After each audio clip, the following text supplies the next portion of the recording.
Hello everyone, it's Charlton, and I just want to provide an update video on the missing Iowa University student, Mollie Tibbetts, who's still missing. It's now at 12 days she's been missing. And there's a fair amount of new information. I've been following this story. I think this is my fourth video on it, and I spent a fair amount today just looking for anything that's new and just looking into it as much as I could. I just saw another report by Shannon Breen about the missing student Mollie Tibbetts. That seems to have just vanished. And actually, there was something new that I heard there too. So let me just go through this as quickly as possible. I'm pretty sure her father was on GMA this morning, asking the community for help, basically just asking for anybody who might have seen something, and they don't even realize that they saw something, that's connected to her disappearance. So just asking everyone to think and that sort of thing. So, and he lives in Oakland. She's originally from Oakland, moved to Brooklyn, Iowa when she was in fourth grade. She has two brothers and her mom in Brooklyn. I think her brothers' names are Jake and Scott. I'm not positive of that though. Brooklyn's a very small community of like 1,400 people, and that's where she was. This is the town where she went missing, and she was staying at her boyfriend's house, dog sitting for him. And so I'm just going to try to go through all the things that I've learned so far that are new, not try to review everything so much. Starting with, well, they've looked at her laptop, and supposedly she did get back to the home, her boyfriend's home, where she was dog sitting after going jogging. Somebody spotted her jogging in the community on the streets of Brooklyn. Somebody spotted her in the sports bra and running shoes and shorts. So I don't think the last person who saw her was her brother that dropped her off at the boyfriend's house Wednesday. I think it was somebody else out in the community. But she also sent a Snapchat to her boyfriend that he opened, as I understand it, around 10 p.m. that night. So I don't think that necessarily means that she sent it at 10 p.m., but it would have been, I think, around that time, I guess. I'm not absolutely sure. And as I understand it, Snapchats, eventually they delete themselves. They don't last that long. He doesn't remember exactly what it said, but supposedly it looked as though the background of her photo looked as though she was indoors. And the assumption I think people are making is that she was back at his home, where she was dog sitting. So, but also what is new is that according to the computer, her laptop, she was doing homework fairly late into the night that night, Wednesday night, the night she went missing, and her laptop was still found in in the boyfriend's home where she was dog sitting, and I had that highlighted somewhere. I thought I had it on this one. Must have lost it. It does say, it says here, family members said on Saturday that evidence shows she was doing homework on her computer late in the evening on July 18th. Authorities declined to release a specific time, saying it could hinder the investigation. So the laptop was found in the boyfriend's home, so presumably in the boyfriend's home late into the evening, July 18th. That was Wednesday, the night before they reported her missing Thursday. And they're actually now starting to believe that maybe she went missing Thursday morning. I'll get to that in a second. So let me keep going. And actually, this is that new development that it's possible she went missing Thursday morning, because it says possibly she went missing the next morning. She works for the daycare, and they were going to the fair Thursday, and we were all supposed to wear red shirts, said Laura. And that's the girl who reported her that she didn't come in for the work that day. And she works with her at the day camp where she was supposed to be reporting for work. That's where she works this summer. And we can't find the red shirt Mollie was supposed to wear that morning anywhere. So the red shirt that she should have wore for work that day, because they were all going to the fair and they were all supposed to wear a red shirt, they can't find it. And so they're thinking she put it on that morning, Thursday morning, left the home, and then disappeared. So it says this leads the family to believe that maybe Mollie didn't go missing until the next morning, which was Thursday. So, and that is that's kind of going from the account of the girl that called right there, Emily Fenner. So her coworker and friend told crime online. She's an incredibly responsible, intelligent person. She didn't come to work on Thursday and didn't call in. I proceeded to get a hold of her boyfriend. So she's the one who called her boyfriend, Emily Fenner, who was in Dubuque for work and hadn't heard from her either. That's when we got the ball rolling and called authorities. Fenner added, she's an avid runner and usually goes in the evening when it cools off.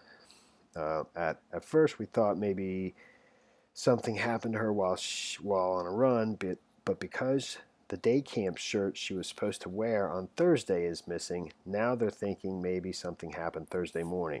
So basically, she's probably either in running tights or in a sports bra or a red shirt and denim shorts. Okay, so, and that's her coworker that they're getting that from. My question is, if she did actually, get up the next morning, put on the red shirt to go to work, I guess my question, and I just don't know. This is her work address, and this map they have over here at the Daily Mail, which is, I don't know if this is to scale or what. This is like the picture of her boyfriend's house where she was staying. I don't know where her workplace is in relation to that, and whether she could have walked to work. That's my question. And I think maybe she could have, or ran to work, jogged to work. So I think that's a very distinct possibility. And in which case, even though it's in the morning, that's an unusual time to get abducted. I think it's conceivable. It is. So I think that remains a big possibility. But again, I don't know, because I think the brother called her in the morning and didn't get her to see if she needed the car. So I don't know if she normally drove herself to work or if she would actually walk or run to work sometimes. And it's just unknown to me. But I think it is conceivable that things are close enough in town. She's like her parents' house, which is here, and the boyfriend's house, which is here. I think that's just a mile apart, and she frequently would run back and forth. So if the workplace is just down here, it's possible that it's only a mile away. She would run or walk to work in the morning. But again, I just don't know. And another thing is the dogs who she was watching. They were actually in the basement. At the house she was staying at, which is where they would have been, where they were kept when no one was home. So, I just have no idea. And anything, I don't want to speculate too much, on what could have possibly happened. But if you're trying to just try to rebuild this and just, reconstruct what could have happened, that leads you to believe that she left, at her, on her own and put the dogs in the basement. The only other conceivable possibility is that, if something happened to her at the house, whoever did anything to her at the house would have put the dogs in the basement, and that would have mean they would have, I don't know, they would have had to have knowledge of, and almost want to put the dogs in the basement to look like she had left, But I have no idea, and I'm just speculating. So that's not, it's just an idea. But it does say her phone and the Fitbit, they were not in the home, but the wallet, identification, and the laptop that they know she was studying on till late in the evening, and her glasses and her contacts were in the home, and the dogs were in the basement where they were kept when nobody was home. So, the other possibility is that if she left late in the evening to go somewhere, to stay at somebody's house that she was possibly seeing that nobody knew about, this is just speculation, but that's, she might have known that she would have taken the red shirt with her, knowing that she had to go into work in the next day and she was going to need that if she wasn't planning on coming back, and she put the dogs in the basement. That's a possibility as well. But again, and the other possibility that she went missing the next morning, that she got up, got dressed, went out the door to go to work, walked or jogged her on her way to work, and somebody spotted her and abducted her on her way to work early in the morning, Thursday morning. Definitely a distinct possibility. And I don't know if that's everything I've gone through. She works at a day camp at Grinnell Regional Medical Center. That's where she works. And actually, they posted on her on their Facebook page on July 20th. This is when this first began. She went missing on the 18th, I believe. Or actually, the 18th was the Wednesday, so the 19th. Correct. There's the 18th. There's the 19th is the Thursday morning.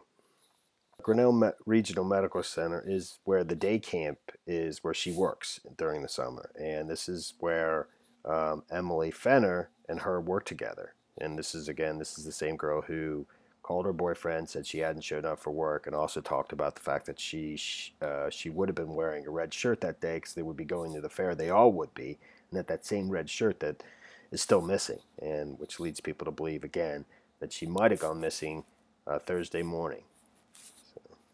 But this is the medical center where she works, and they have a daycare, and this is where it's located on the map, as I was kind of describing before the distance between the daycare center where she works and where her boyfriend's house is. I'm not absolutely sure. So the other thing I heard on Shannon Bream's, first time I heard it. And it's just a report. It hasn't been confirmed or anything. I think they're giving a press conference tomorrow to update the public and continue to reach out to the public. But the report was that some male in a neighboring county was taking pictures of jogging females. So there's some report of that, and they don't know if that's that hasn't been confirmed, and whether that could be possibly related to this. So. That was the final thing that I learned. I think I went over everything that is new.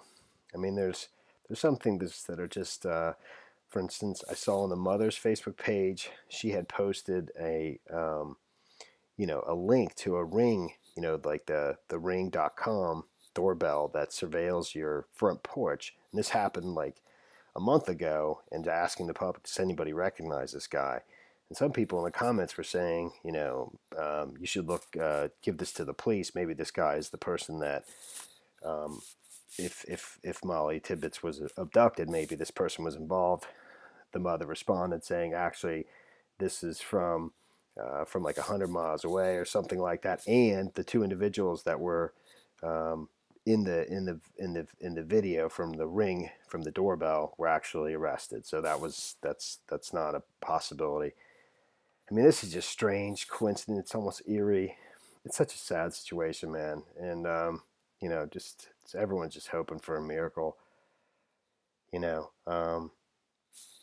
on her Twitter page, she has actually a pinned tweet of an incident in November where a police officer happened to just come up to her when she was sitting in a library and asking her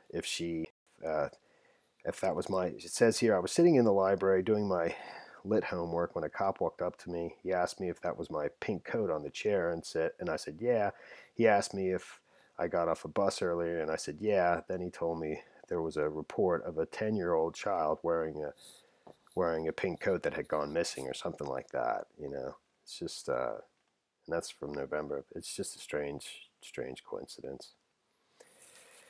So that's the story there for now, and everyone's still hoping, she'll come home, and that they'll find her, And I'm going to keep following it. As soon as I know more, I'll make a new video. Thanks for watching my videos. Please subscribe to my channel. Give me a like down below, and I'll see you in the next video. Later, man.